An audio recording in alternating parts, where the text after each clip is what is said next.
Hello! Welcome to our training on Tailwind Tribes. For those of you who don't know me, my name is Joni Kinney, and I blog over at inspire.kinneychaos.com, where we talk about small business tips, and we try to make it so that you are an organized business person who is marketing their business in the right ways. So developing strategies for really marketing your business. I hope you come check it out. But in the meantime, let's get right into our Tailwind Tribes training that we're going to talk about today. So we can't really talk about Tailwind until we talk about Pinterest. So most small business owners, bloggers, direct sales individuals are really utilizing Pinterest to drive traffic to their sites, to their products, their services, or really just trying to find new people to get eyes on their products. So Pinterest is really powerful search engine. What that means for us and why we care that it's a search engine is because you need to make sure that you're optimizing everything that goes onto Pinterest for the best search engine optimization or SEO.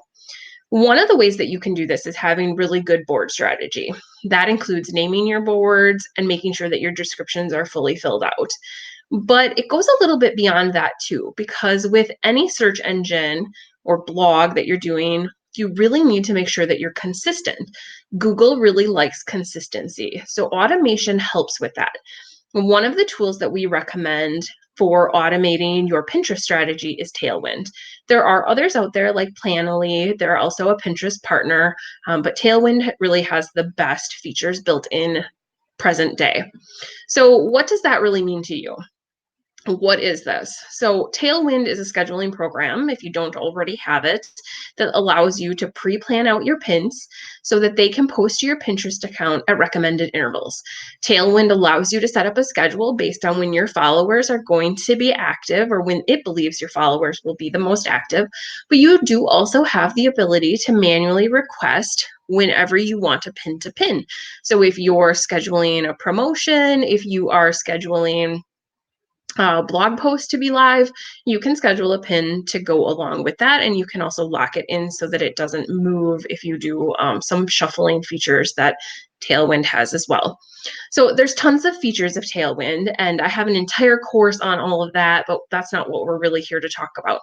What we're really here to talk about today is really just the tribes. But just know that there's a ton of features for Tailwind for automatic schedules, recommended pins, the ability to use smart loops, and then some other board features that are pretty neat in Tailwind as well. So one of my very favorite features and why we're talking today is actually the tribes. So with a basic Tailwind account, which does cost a little bit of money, you can join 5 tribes for free. So if you have a Tailwind account and you're not taking advantage of those 5 tribes, hopefully this training will allow you to pick out some tribes that are really beneficial to you. So, what are Tailwind tribes? So, tribes, simply put, is a way for you to put a bunch of pins together with a bunch of other people who have some common interests, and then you share from those common supply of pins. So, this allows you to share your content with them, and then they reshare it with their audience. And then, likewise, they share their content with you, and you share it with your audience. That is mutually beneficial. It gets more eyes on all of your stuff across Pinterest. So if you were to do this manually, what is this really like? So if you think about it, it's really like group boards. Group boards are still semi-popular, but they were much more popular a few years ago, and we're getting a lot more traction than they are today, mostly because tribes have kind of replaced those. But that doesn't mean group boards are useless. It just means that you need to make sure that you're in the right boards. But likewise, you need to be in the right tribes as well. Every tribe on Tailwind has some rules, and you need to really make sure you're following them. The administrators of those tribes can actually see who is sharing and who is not, and they have the right to kick you out of the tribe if you are only putting content into it and not actually resharing from the tribe. So you want to make sure that you're a good tribe mate and you're sharing content from those tribes as well. But every tribe has a little bit different rules. I've seen tribes where it's typically based on ratios of pins to the tribe versus what you are scheduling. So you want to make sure that you know what those are. Most of the tribes have a 1-to-1 share rule. Some do have a for every pin you add, you need to reshare twice, which helps get your pins, of course, in more audience view as well.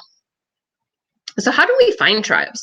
So first, you just need to log into your Tailwind account, go to the dashboard, which is the screen you end up on when you sign in, and then select tribes. So this big red arrow kind of points to it. It's over on the left-hand side of your screen once you sign in. And as they state here, tribes help you grow faster. So make sure you're taking advantage of that.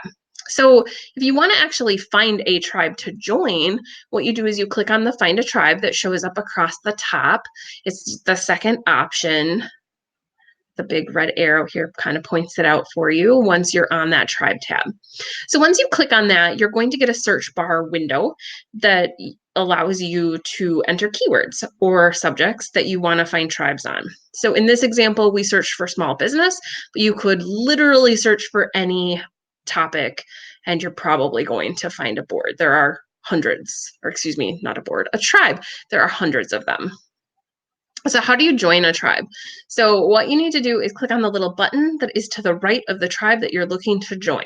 So if it's green, you get to join right away and it's a public board that allows you to join immediately. If the button is blue, you have to actually request to join.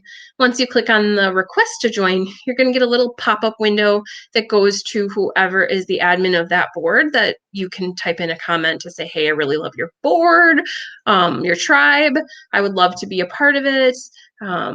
Or anything else that you would like to type in there that lets them know a little bit about you and why you would maybe be a good fit for the tribe that you are requesting to join. If you need to purchase a power up, and a power up is really just a fancy way of saying the ability to join more tribes. There are power ups for multiple different things across Tailwind, but one of them is the ability to join additional tribes. If you need to purchase a power up to be able to join additional tribes, it will tell you that on these buttons. So it would give you some access to some extra ability to join more than just that plain 5. So how do you really find the best tribe? Because now that we know how to join them, that's all great and dandy, but we want to make sure that we're joining tribes that are active, that are going to be helpful to you and your content, and where the users are engaged. Because if they're not engaged, then they're not going to be sharing your content, and then that really makes this entire adventure useless. So the goal really is to get others to share your content with their audiences, and we want to make sure we're picking the right tribes to do that. So there's no like magic pill that you can take or magic button you can push that says, yep, this is the very best tribe for me and my content. So once you join a tribe, it is really the only way for you to know 100% if it's going to work for you. However, there are some things that we can look at that will help you have a little bit of an edge over others who are looking at tribes to see if really this is maybe a good fit for you. So the very first 3 things that you're going to look at is the number of members. I am not going to tell you that having 1,000 members in a tribe is a bad thing, but I personally have found that the best tribes to reshare content are somewhere between 3 and 600. So I'm not saying immediately anything over 600 is something you shouldn't consider, but really be considerate of the fact that if it has more members, there's a lot of content going in there. And if it's a very active tribe, there is the possibility that your content could get pushed down before anybody has the chance to share it, and therefore isn't really being useful. So 3 to 600 tends to be that sweet spot, but you'll have to kind of play around and see what the sweet spot is for you and your content. The second item you really want to look at are the keywords. So if it is a tribe that just allows every keyword imaginable, it might not be the best choice for you. But if they are keywords that are specific to the niche that you are trying to align with, then that makes sense. So like this one in the example, the first 3 here are blog, bloggers, blogging. If you are a blog or you're trying to teach about blogging, this might be one you'd want to consider because it definitely has keywords specific to blogging. And then the last immediate thing we're going to look at is the activity. So there's not really a lot to say about this. If you are looking for a super active tribe, the 5 bars will tell you if it is a super active tribe. I would definitely stay away from anything that is not 4 or 5 bars. Anything lower than that is not really getting reshares. So you can also preview the tribe. I would recommend that you do this for new tribes, that you are not a part of a group that is actually promoting that tribe. You're going to want to look more in depth at that tribe to see if it has the content that you are looking for. And also, you're really trying to see if your content will fit into that tribe as well. Because joining a tribe just to share, while that's great for those members, doesn't actually get your content in front of anybody. And that kind of defeats the whole purpose. So you just click on the little button that is to the right of the title of the tribe, and you click on Preview Tribe. Once I'm looking at a tribe, the very first thing that I'm going to look at is the pin quality. So there's tons of great content around what makes up a good pin, but you want to make sure that your pins fit within this sort of strategy around what is being shared to this tribe. And not only that, but you want to make sure that the pins that are being put into this tribe are things that you would want to be repinning.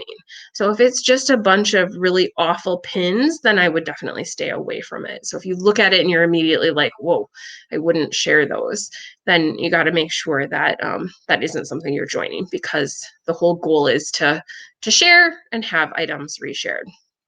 So make sure you're asking yourself, is this something I want to share with my followers? Next thing that we're going to look at, and probably the most important piece, is the shares and reshares. So when you look at the tribe and you're previewing it, you get to see how many new pins have been added to that tribe. So in this example, we can see there are 15,333 unique pins that have been added to this tribe. The next part is the tribe overview. What this tells us is how many of those pins, so of the 15,000, they have had 34.3 thousand reshares. So a little over 2 to 1 is being shared on this particular tribe. So that's actually a pretty good ratio. You want to make sure that there are at least twice as many reshares as pins. That means there's good quality content going into this tribe. And that means people are then willing to share that stuff out with their audiences. So that would be probably a good criteria for you to really look at to make sure that content that's being added to the tribe is being reshared. And then the other number that I always kind of take a peek at is the repins. So what repins are is, of those 34,000 pins that got shared from this tribe, how many were then reshared by somebody in their audience? So in this case, it was 7,000. So that's about a half of the number of total pins. So you want to make sure that this ratio is on the higher end. Again, it's not going to be 1 to 1, and I'm certainly not going to say that this is a bad ratio at all. It really just depends on the tribe and the content. Some of it is, I'm definitely a part of a couple of tribes where it is more event driven, and therefore things are not reshared once the event is over, typically. Or holiday boards are not going to have as high of a ratio because things are going to be shared and reshared typically around the time that holiday is occurring. So you really have to consider what it is that the tribe is trying to do and the goals of the tribe before you decide if this is a good metric or not. But it does give you some idea of whether or not that content is being utilized. So in conclusion, with our Tailwind tribes, they are super, super powerful. You definitely should be taking advantage of them, especially if you already have a Tailwind account. The second thing is, be super conscious of what tribes you are joining and make sure they're beneficial to you. But at the same time, don't be afraid to try out new tribes, because if it's not working for you or your content just is not being shared after, probably about a month of being a part of that tribe, then don't be afraid to leave it, because there is no sense in wasting your precious tribe spots if people aren't going to reshare your content. So I hope that this gives you some insight into the different types of tribes and how to pick which ones are the most useful when you are utilizing your Tailwind account. So I hope you all come over and see me at Inspire Kitty Chaos again real soon. Have a great day.